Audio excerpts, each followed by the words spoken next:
You ask Tiger to calculate. This deals with linear inequalities with one unknown. The final result is k greater than 2. Let's solve it step by step. Group all constants on the right side of the inequality. Subtract 11 from both sides.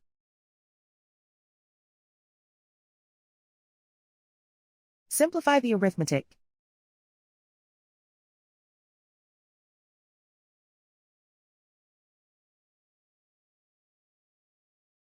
Isolate the k. Multiply both sides by 2.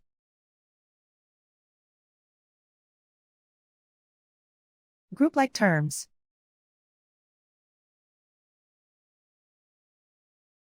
Multiply the coefficients.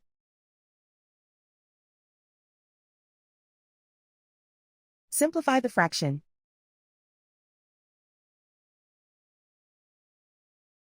Remove the ones.